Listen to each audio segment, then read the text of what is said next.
Good morning everyone. আজকে শুরু হচ্ছে ডে 3। তো আমরা এখন যাব সোলাং ভ্যালি, অটল টানেল, আর তারপরে যাবো কোকসার, যেখানে বরফ পাওয়া যাবে। তো দেখা যাক কতটা বরফ পাই আমরা। আমাদের রুম থেকে ভিউটা হচ্ছে এইরকম, সকাল সকাল গায়ে রোদ পড়েছে, আর তার সাথে হচ্ছে এইরকম পাহাড়ের পিক, অসাধারণ লাগে। ভেবেছিলাম এখানে বসে একটু চা খাবো, কিন্তু এখন আর সময় নেই, কারণ গাড়ি এসে গেছে। হ্যাঁ, উঠে পড়ো। চলো, 8টা বাজে, ভেবেছিলাম 7:30, আধ ঘন্টা লেট। গাড়ি দুটি আমাদের খাওয়া শুরু হয়ে গেছে, আর এখন ভিউ দেখতে চিপস আছে, বিস্কিট আছে, 2 রকমের। আমাদের এখনো একবারও চা খাওয়া হয়নি, চা কফি কিছুই খাওয়া হয়নি।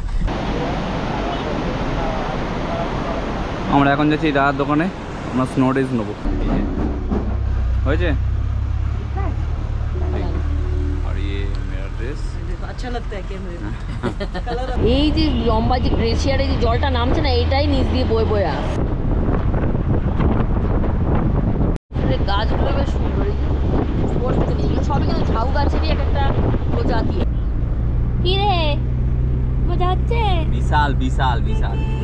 এটা দেখে ভাবছি আমি বাইকটা নিয়ে এলাম না কেন। এবারে সব দেখে নিচ্ছি, পরের বারে এলে একটা এরকম বাইক নেব, নিয়ে সারাদিন ঘুরবো। এখানে এসে আজকে ফার্স্ট ডে আমরা বাইরে যাচ্ছি, তাতেই প্রীতম পরের বারে আসলে কিভাবে ঘুরবে সব প্ল্যান করে ফেলেছে। আরে না, এবারে সব দেখে নিচ্ছি, পরের বারে এলে আমরা নিজেরা শুধু ঘুরবো না, চুপ করে বসে যাবো। কেন না, বাইক নিয়ে ঘুরবো শুধু বরফে। আর মার্চ মাস নাগাদ আসবো, প্রচুর বরফ থাকবে, প্রচুর বরফ। উফ, এইসব গাছপালাগুলো পুরো বরফে ঢেকে থাকলে মানে কি লাগবে শুধু আর ইমাজিন করা যাচ্ছে না। মে মাসে আসার একটা আলাদা গুরুত্ব আছে, যে এত কিছু তুই দেখতে পাচ্ছিস, এটা তুই বরফে আসলে দেখতে পারবি। অবশ্যই বরফে এলে কোনোদিনই ওই আমরা যে কালকে যে গেলাম মনু টেম্পেলে, ওখানে কোনোভাবে ওঠা সম্ভবই নয়। এই হচ্ছে সোলাং ভ্যালি। এখন তো পুরো সবুজ গ্রিনারি একদম। ফিরবো যখন, তখন আমরা সোলাং ভ্যালিতে স্টপ নেবো।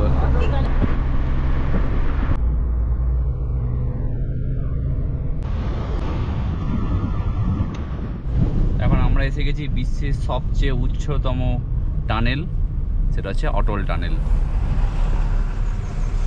কি ভালো লাগছে যেতে, এতদিন ধরে শুধু ভিডিও দেখতাম লাস্ট কয়েক মাসে, যে কবে যাব, কবে এখানটা দাঁড়িয়ে কথা বলবো। ভীষণ ভালো লাগছে। পৃথিবীর সব থেকে উচ্চতম, মানে 10,000 ফুট উপরে এই টানেলটা, সবাই জানে মোটামুটি। এখন 9.02 কিলোমিটার মোটামুটি এর ডিস্টেন্স। এটা আন্ডার কনস্ট্রাকশন টানেল ছিল, সেটাই রোটাং টানেল বা অটল টানেল, অটল বিহারী বাজপেয়ী নামে এটা হয়েছে, যেটার ডিস্টেন্সটাকে, মানে লের সঙ্গে মানালি যে ডিস্টেন্স, সেটাকে প্রচুর কমিয়ে দিয়েছে। আর এটা খুব একটা গর্বের বিষয় যে পৃথিবীর বুকে সবচেয়ে উচ্চতম টানেল আমরা বানিয়েছি, Indian border road organisation, BRO.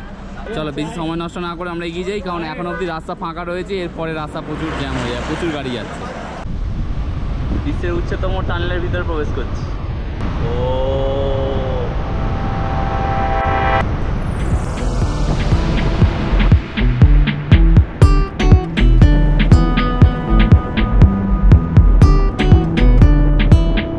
গেলে হচ্ছে শিশু, আর ডান দিকে গেলে হচ্ছে কোকসার। আমরা ডান দিকে যাবো। যাবি না?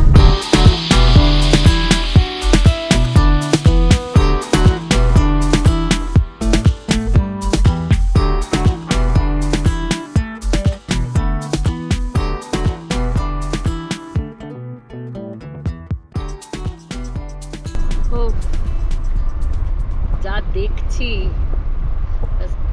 মানে মুখে বলে বোঝানো যাবে না, এত সুন্দর।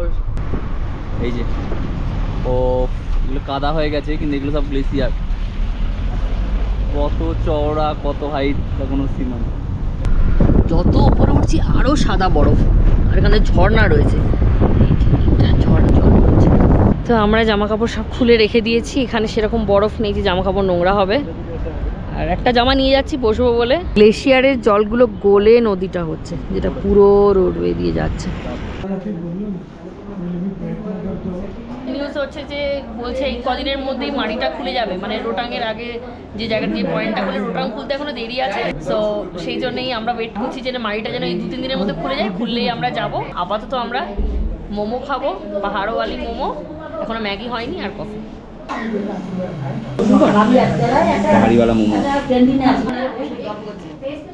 আমরা এখন আস্তে আস্তে উপরের দিকে উঠছি, প্রীতম পিছনে। সবই এখানে কাদা কাদা বরফ।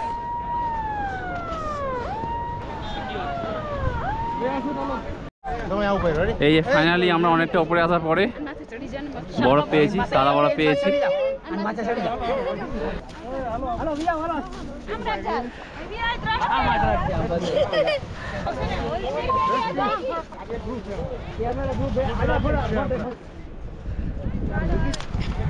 ইস, পুরো চুল চুল সব ভিজিয়ে দিল।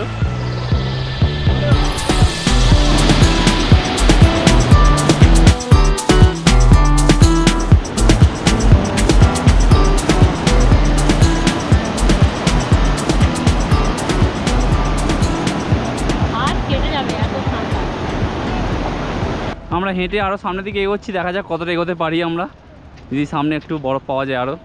কারণ এখানে রাস্তা দুধারই পুরো শুকনো, কিন্তু একটা জিনিস ভালো যে এখানে রোদ আছে আমাদের, যেটার জন্য আমরা এতক্ষণ থাকতে পারছি বাইরে। সারা দিনটা ইউটিলাইজ হচ্ছে। এই রোদ যদি না থাকতো তাহলে বরফ তো পাওয়া যায় না, বৃষ্টি হলে এখানে এইটুকু মজাও করা যেত না। হ্যাঁ এটা ঠিকই আর কি। ওখানেই হবে একজন করে, কি সুন্দর স্লিপ খাবো, কি মজা হবে। হবে সোনু, চ একজন করে স্লিপ খাবো, চ না উপরে চ, কি সুন্দর মজা হবে। ওই জুতোর উপরে হাঁটতে পারবি না তুই, অত রাস্তা হেঁটে আসতে হবে তোকে। আমরা এখান থেকে আরেকটু সামনের দিকে যাচ্ছি, কারণ এখানেও প্রচুর লোকজন রয়েছে। এই যেটা কি বলে গ্লেসিয়ার।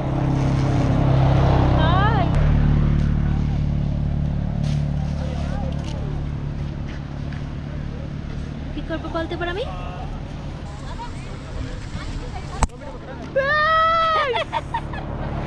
এই অবস্থা, এই সব বুদ্ধি তোর। ইয়ে দে আমাকে বরফ ছাড়। তোকে বরফ ছুঁড়ে মারবো, তোকে বরফ মুখটা ঢুকিয়ে দেবো এখন। আঙ্কেল যেরকম বরফের চাই নিয়ে যাচ্ছে ওপরে। চ ওই ওপরে, ওই ওপরে পিকে। এখনো ফটো তোলাচ্ছে স্নো কিকের, আর আমি স্নো ড্রেস পরে নিচ্ছি, বাট আমি এখান থেকে স্লিপ খাবো। 20 টাকা করে নিচ্ছে পার ফটো, 50 টাকা বলেছিল। হ্যাঁ, আরও বেশি তোলার কথা বলে 10 টাকা নিত নাকি জানি না। বরফের ওপর দিয়ে উঠছি, বাপরে মাগো।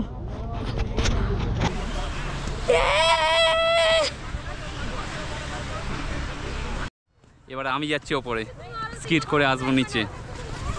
এই ছেলেগুলো একদম প্রো হয়ে গেছে, প্রো প্রো প্রো। চলো, এখানে স্নোটা তাও একটু সাদা আছে। বাপরে বাপ, প্রচুর হাইট, প্রচুর হাইট। আমি তো সব খুলে এসেছি গাড়িতে, और এখান থেকে আমি এই জামা প্যান্ট পরেই যাবো। कितना जल्दी नीचे जा रहे, ऊपर भी आ गए। हाँ थोड़ा करके दिखाओ। हाँ ऐसा करना चाहिए, ऐसा। এবার পুরো ফাঁকা হয়ে গেছে, এবার আমার টান।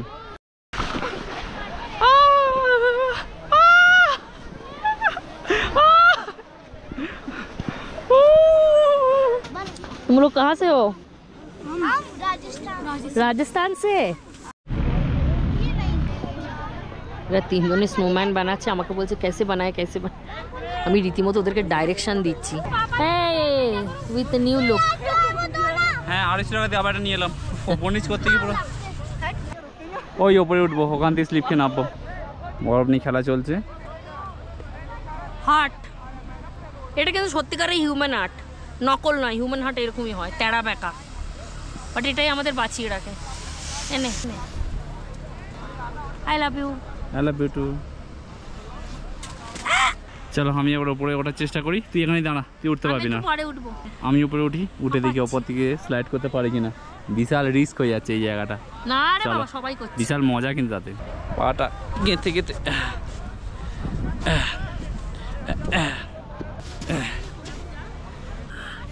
পড়ে যাচ্ছি। অনেক কষ্টে এতটা এসছি, আর একটুখানি বাকি আছে। যাও যাও যাও যাও যাও, হাত উপর হাত উপর হাত উপর, বাস বাস, বিন্দাস। ও বল, উপরটা এগুলোই সব গলে গলে জল হয়ে পড়ছে। এখান থেকে আবার স্লিপ করে নিচে না যাবো, ভয়ও লাগছে। ওপরে এসে আবার ভয় লাগছে, সত্যি কথা।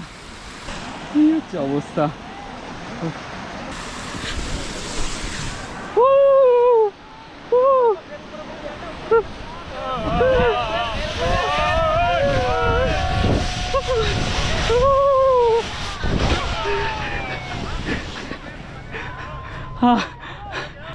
ভালো করে করতেই পারলাম না। এসছে এবারে, চল এবার দুজনে মিলে একসাথে করবো। অনেক লোক আসছে, সাহস বেরিয়ে যাচ্ছে আস্তে আস্তে, কিন্তু নিচের লোক সংখ্যা আস্তে আস্তে কমে গেছে, কারণ অলরেডি 1টা বাজে। ও বাবা, সে ওপরে চলে গেছে। উপরে উঠবো? চড়াবো ওপরে, ওই পাহাড়ে উঠবি, চড়া ঠাস করে একটা চড়।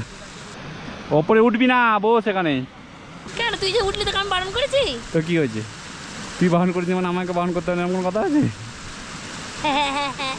চল তাহলে আমরা এবার পাহাড়ের ওপর থেকে নিচে হ্যাঁ, নামবো। তোকে তো এরকম করিয়ে দেবো, তুই চলে যাবি।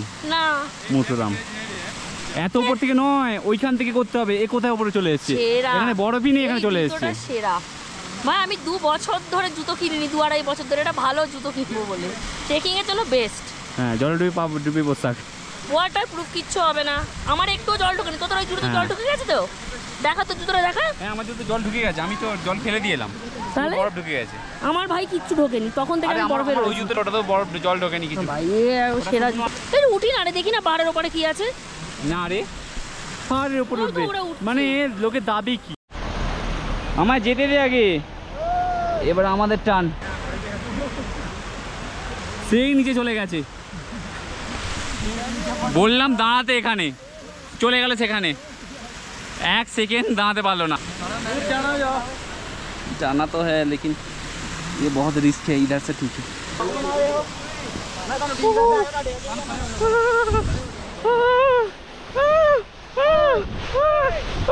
ओ भाई हट जाओ।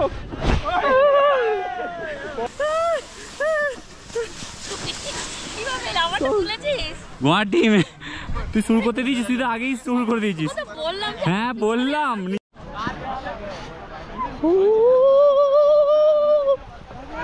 আমি তো ওখান দিয়ে একটা রাস্তা করেছি। সেরা স্লিপ খাইছিস কিন্তু, যাই বল। কেন? তোমার স্লিপ কেউ খায়নি, কারণ সে জানেই না যে সে স্লিপ খাচ্ছে। সে শুরু করার আগে স্লিপ শুরু হয়ে গেছে।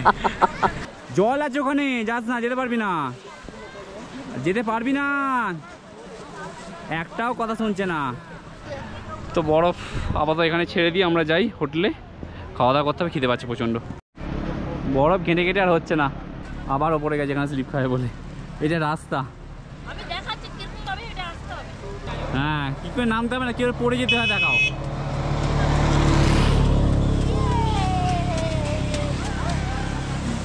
হ্যাঁ, তুলবি তো? এই এটিভি বাইক ওপরে নিয়ে যাচ্ছিল, আমরা প্রায় ওপরে চলে এসেছি, 2 কিলোমিটারটা চলে এসেছি, যেটা 6 কিলোমিটারটা যেটা বলছিল, ও বাবা সম্ভব না, 3 কিলোমিটার উপরে নিয়ে যাবে যেটা। পয়সা সেটা? উসুল হয়ে গেছে আমাদের। সারাদিনে যথেষ্ট অ্যাডভেঞ্চার আমরা ভেবেছিলাম হয়ে গেছে, কিন্তু তারও কিছুটা বাকি আছে, কারণ প্রীতমের